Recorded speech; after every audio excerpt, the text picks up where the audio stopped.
प्रिय मित्रों, नमस्कार।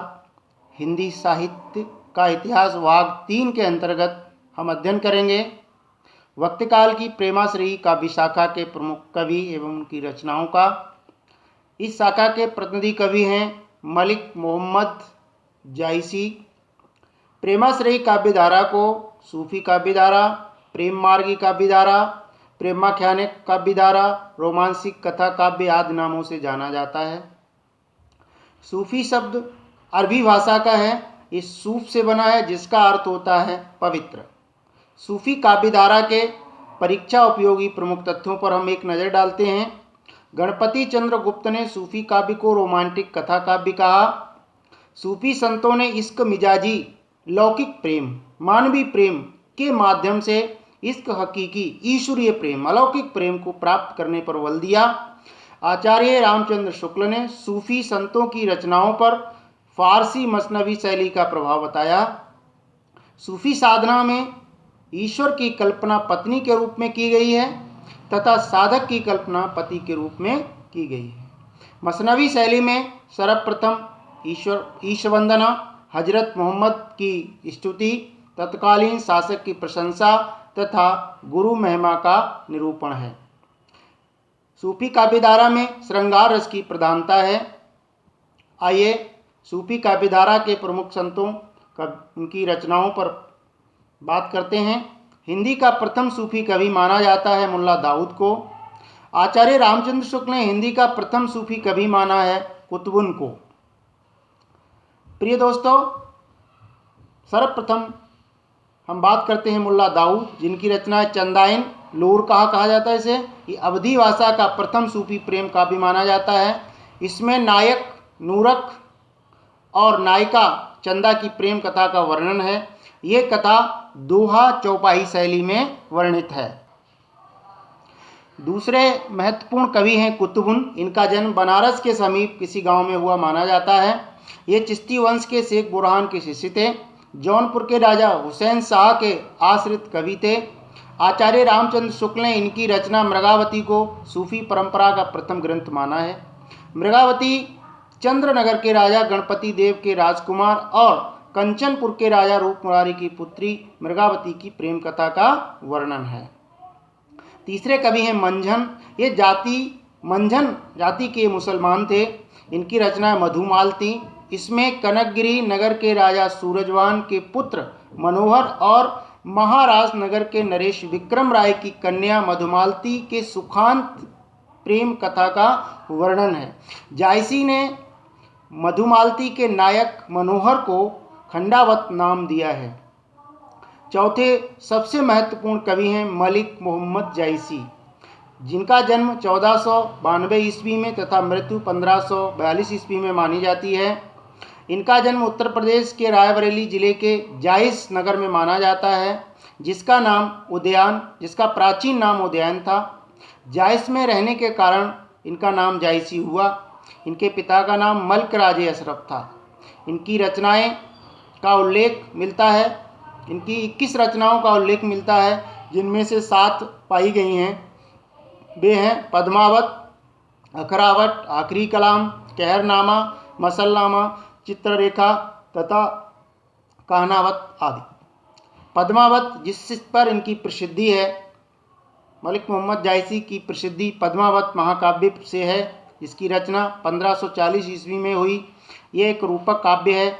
इसके प्रथम भाग में चित्तौड़ के राजा रतन सेन और सिंगल द्वीप के राजा गंधर्व सेन की पुत्री पद्मावती के प्रेम व विवाह की कथा है। दूसरे भाग में अलाउद्दीन की चित्तौड़ पर चढ़ाई का वर्णन है। इसे प्रतीकात्मक महाकाव्य भी कहा जाता है। इसके प्रतीक निम्न प्रकार हैं। दोस्तों, इसे सारणी और दोहे के रूप में आप समझेंगे, याद करने में आपको बहुत सुगमता होगी। राजा रतन सेन मन का प्रतीक है, सिंगल द्वीप हृदय का प्रतीक है, पद्मावती सात्विक बुद्धि की प्रतीक है, राघव चेतन शैतान का, अलाउद्दीन माया का, नागमती संसार का, हीरामन तोता गुरु का और चित्तौड़ तन का प्रतीक है। जायसी ने स्वयं लिखा है, तन चित्तौर मन राजा कीना, हे सिंगल बुद्धि पद्मिनी चीना। इसमें चित्तौड़गढ़ तन का प्रतीक, मन राजा कीना अर्थात राजा रतन सेन मन का प्रतीक है। हिय मानी हृदय, सिंगल द्वीप हृदय का प्रतीक है। बुद्धि पद्मिनी चीना और रानी पद्मिनी सात्विक बुद्धि का प्रतीक है। अगला दोहा किसी सम्मानित शिक्षक का है जो मैंने नोट किया है, मैं आपके यहाँ देरा प्रस्तुत कर रहा हूँ। रघु शैतान अलाहु माया, नाग विश्व हीरा गुरु भाया। राघव चेतन शैतान का, अलाउद्दीन माया का, नागमती विश्व अर्थात संसार का, और हीरा मंतोता गुरु का प्रतीक है। पांचवें कवि हैं साहित्य, जिनकी रचना है हंसावली। छठे कवि उस्मान, जिनकी रचना चित्रावली, जिसमें सुजान व चित्रावली की प्रेम कथा का वर्णन है। आप मान उपनाम से रचनाएं करते थे। हाजी बाबा के शिष्य थे, बादशाह जहांगीर के समकालीन थे। सातवें कवि हैं शेख नवी, ये जौनपुर जिले में दोस्तपुर के पास मऊ नामक स्थान के रहने वाले थे, जहांगीर के ये भी समकालीन थे। इनकी रचना है ज्ञानदीप, जिसमें राजा ज्ञानदीप और रानी देवयानी की कथा का वर्णन है। आठवें कवि हैं कासिम शाह, जिनकी रचना है हंस जवाहिर, ये 1731 ईस्वी में लिखी गई। इसके नायक हैं हंस और नायिका है जवाहिर। नौवें कवि हैं नूर मोहम्मद, इनकी रचना इंद्रावती, जो कि 1744 ईस्वी में लिखी गई। इसमें कालिंजर के राजा राजकुंवर और आगमपुर की राजकुमारी इंद्रावती की प्रेम कहानी है। इनकी दूसरी रचना है अनुराग बांसुरी, जो 1764 ईस्वी में फारसी भाषा में लिखी गई। 10वें कवि हैं कुशल लाभ कल्लूल, इनकी बहुत प्रसिद्ध रचना है ढोला मारूरा दोहा, ये 1773 ईस्वी में लिखी गई है, ऐसा माना जाता है, और कई बार ये परीक्षाओं में पूछा गया है। इसमें नरवर के राजा नल के पुत्र ढोला कुंवर और मारू के बाल विवाह का वर्णन है, जिसमें बड़े होने पर ये दोनों एक दूसरे को भूल जाते हैं। अगले कवि हैं नंददास, इनकी रचना है रूपमंजरी, जो ब्रजभाषा में लिखी गई है। 12वें कवि हैं पंजाबी सूरदास, नल दमयंती की कथा इनकी रचना है। 13वें कवि जान कवि हैं, इनकी जो प्रमुख रचनाएं हैं कथा रूपमंजरी है, कथा कलावंती है, कथा कनकावती और लैला मजनू आदि।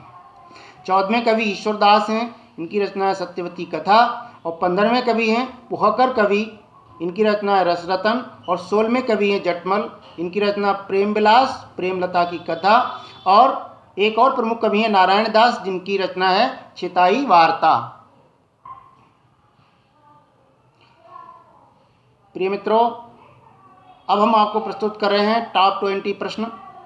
ये केवल टॉप 20 ही नहीं है, इनको और ध्यान से पढ़ेंगे तो इनमें बहुत सारे प्रश्नों के उत्तरों का समावेश है, इसलिए अत्यंत ध्यानपूर्वक इनको समझना है। आइए, सूफी काव्यधारा में परमात्मा और साधक की कल्पना की गई है। परमात्मा पत्नी के रूप में, सदा साधक पति के रूप में। आचार्य रामचंद्र शुक्ल ने सूफी परंपरा का प्रथम ग्रंथ माना कुतुबुन कृत मृगावती को। डॉक्टर नागेंद्र ने प्रेमाख्यानक काव्य परंपरा का प्रथम ग्रंथ माना असाहित्यकृत हंसावली को। चौथा, डॉक्टर रामकुमार वर्मा ने प्रेमाख्यानक काव्य परंपरा का प्रथम ग्रंथ माना मुल्ला दाऊद कृत चंदायन को।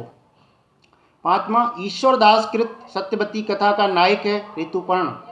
छठा, महिला सूफी कवयित्री राबिया का निवास स्थान वसरा, जो ईरान में है।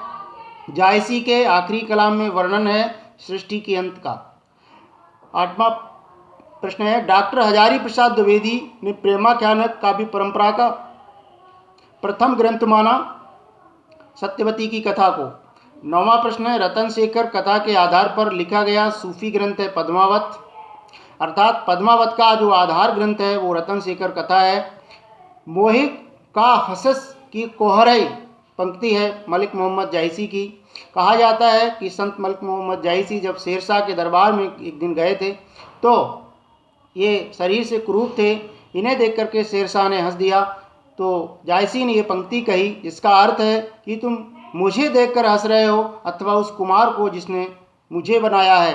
तो जिसका व्यवहार समझने पर शेरशाह ने संत जायसी से क्षमा याचना की। 11वां प्रश्न बनता है, पद्मावत में 12 मासा का वर्णन प्रारंभ होता है आषाढ़ मास से। सूफी शब्द संबंधित है अरबी भाषा से। पद्मावत में 12 मासा में वर्णन है नागमती वियोग का। यूसुफ जुलेखा के रचनाकार हैं शेख निसार। जान कवि का संबंध राजस्थान के जिले सीकर से है। कड़वक शैली में प्रयोग होता है 5 अर्दालियों के बाद एक दोहा। 17वां बहुत ही महत्वपूर्ण प्रश्न है, इसमें कई प्रश्नों का समावेश है। काम माधवानल काम कंदला के रचनाकार हैं गणपति चंद्रगुप्त, जिन्होंने 1527 ईस्वी में लिखा, जो राजस्थानी भाषा में है। दूसरे कुशल लाभ ने भी माधवानल काम कंदला को लिखा, जो 1556 ईस्वी में लिखा गई राजस्थानी भाषा में। और माधवानल काम कंदला आलम ने भी लिखी, जो 1584 ईस्वी में अवधी भाषा में लिखी गई। तो प्रश्न के मुताबिक दोस्तों आपको इन तीनों में से या सनों में से या भाषा में से जो भी उपलब्ध है उसको आपको टिक करना है, उसको लिखना है, अपना आंसर मानना है। 18वां महत्वपूर्ण प्रश्न है सूफी साधना के 4 मुकाम पड़ाव या सोपान कौन कौन से हैं। बहुत ही महत्वपूर्ण प्रश्न है, समझ लें आप। पहला है शरीयत, जिसका अर्थ है कर्मकांड आचरण। दूसरा है तरीकत, जिसका अर्थ होता है उपासना। और तीसरा है मारिफत, जिसका अर्थ होता है सिद्धावस्था। और जो चौथा है वो है महीफत, जिसका अर्थ होता है सत्यबोध, अर्थात आत्मा को परमात्मा का ज्ञान हो जाना। दोस्तों 19वां महत्वपूर्ण प्रश्न है सूफी काव्य में निम्न शब्दों का क्या अर्थ है। ये अलग अलग भी आ सकते हैं, इनका सुमेल भी करने को आ सकता है। फैज, ये दयालुता जिसका अर्थ है। इनायत का अर्थ होता है कृपालुता। वज्द का अर्थ होता है परमानंद। फना का अर्थ होता है मृत्यु। और प्रेम के पीर के कवि के नाम से जाने जाते हैं मलिक मोहम्मद जैसी। आशा है दोस्तों आपको वीडियो पसंद आया होगा। आप मेरे वीडियो को अधिक से अधिक शेयर करें, लाइक करें, मेरे चैनल को सब्सक्राइब करें, ताकि आने वाले वीडियोस आपको सर्वप्रथम मिल सकें। शेयर करने से सभी विद्यार्थियों का भला होगा, सभी प्रतियोगी सफलता के सोपानों को प्राप्त करेंगे। ऐसी आशा के साथ अगले वीडियो तक धन्यवाद, नमस्कार।